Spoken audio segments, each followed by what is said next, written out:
As millions of Americans prepared to take part in a historic show of protest on Saturday, President Trump responded by fulfilling the number one promise of his campaign, lowering grocery prices. Wait, I read that wrong. Releasing George Santos from prison.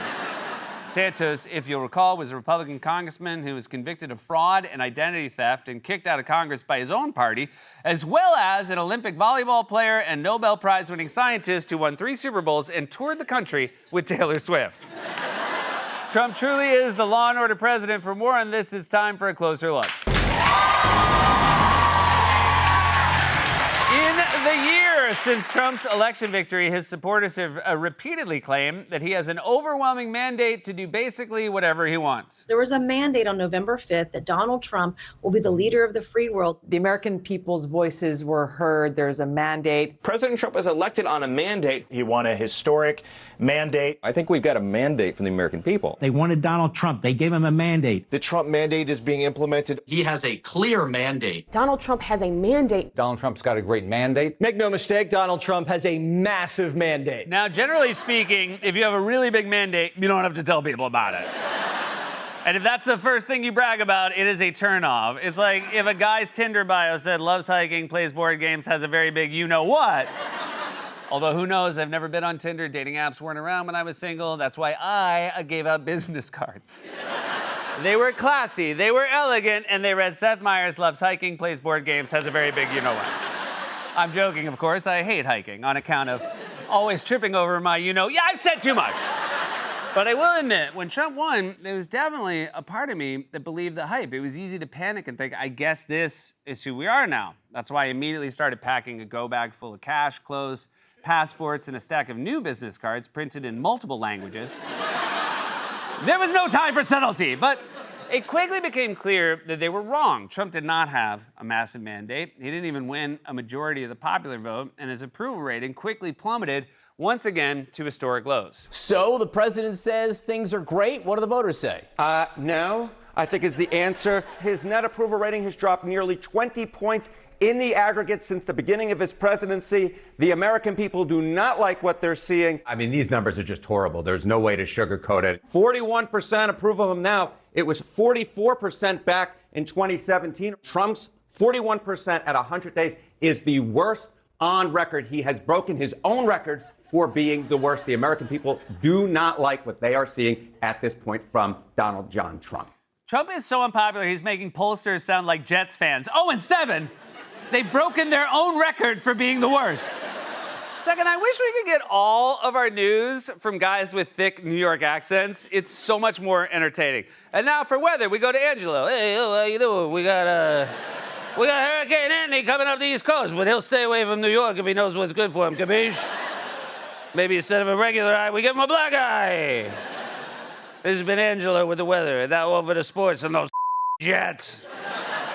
The point is, Trump and the GOP claimed they were wildly popular when they were not. And they're even less popular now than when they first made the claim, and we got a vivid illustration of that over the weekend. Protesters in every single U.S. state are denouncing what they describe as Donald Trump's authoritarian agenda. On Saturday, nearly 7 million people joined No Kings rallies across the country. Organizers estimate October 18th's No Kings protests, held in more than 2,700 locations across the country, drew more than 7 million people, making them the largest single-day demonstrations ever mounted against a sitting president. Look at this. Millions of people across the country marching as we speak against the policies of President Trump. This is Boston. Look at that. Look at that crowd. There hasn't been a crowd that big in Boston since Duncan held a promotion called Win a Free Munchkin every time you scream, Jeter sucks. They were out of munchkins before 7 a.m. Can you imagine how confusing it would be to get separated from your friends in that Boston crowd? Hey, Tommy, where are you? Oh, I'm right here. No, I'm looking for Tommy from Dorchester. Oh, I'm Tommy from Brainerd, but I know a Tommy from Dorchester. Tommy Callahan? No, Tommy Sullivan. Hey, in case I find him, who's asking? Your mother. Jeter sucks. Jeter sucks. I think we can agree on that. There were protests across the country of all different shapes and sizes, and they all took on their own flavors. Because Portland is Portland. where every year they hold a naked bike ride to show the vulnerability of cyclists. So drivers take care to not hurt cyclists on the road. This weekend, they did an extra one. They held what they called an emergency naked bike ride. Oregon Live reports that at the start of it at the Oregon Convention Center, where it was 53 degrees, there were about 1,000 people turned out for the emergency naked bike ride. By the time people got to the Portland Ice Facility, there were several thousand people on bikes. It must be so hard to borrow somebody else's bike in Portland. Hey, Dave, can I borrow your bike? You're not gonna ride it naked, are you? It's an emergency. Just keep it. I honestly can't imagine anything I would want to do less than ride a bike naked. I mean, some people look great naked, sure, but nobody looks good naked, hunched over, sweating, pumping their legs. I have for real had nightmares where I'm on an emergency naked bike ride, I'm being chased by a monster, and I can't pedal because the chain is stuck on my... Massive mandate. It's a nightmare. It was a nightmare. But for real, though, I love this idea. There's no better way to keep troops out of your city than to flood it with naked cyclists. No one remembers this, but that's how the UK withstood the Nazis in World War II. Churchill rode around London on a penny farthing wearing only a hat. Hey, Seth! You're likely screaming from home. The penny farthings went out of style in the late 1880s. Why are you putting World War II era Churchill on one? Because it's funny, you joyless scolds. By the way, I can't help but compare the size of the No Kings rallies to the size of the right-wing Tea Party protests back in 2009, which were much smaller but commanded an obsessive amount of media attention. New at 6, protesting the president, taxes, and health care reform. The Tea Party, which stands for Taxed Enough Already, has been traveling across the country calling for smaller government and reduced taxes. Thousands of activists held rallies in cities across the country, protesting big government and big government spending. Similar so-called Tea Parties sprang up around the country last April to blast the economic stimulus package, a movement championed by high-profile conservatives. Best guess is that several 100,000 participated in one or more of the protests last year. Several 100,000 Tea Party protesters compared to 7 million at No Kings rallies. And worst of all, they didn't even have a naked bike ride. The closest they got was one guy in a tricorn hat and a Speedo. Also, tricorn hats and Speedos weren't around at the same time. Sorry to be an ass about it, but I can't stand historical anachronisms.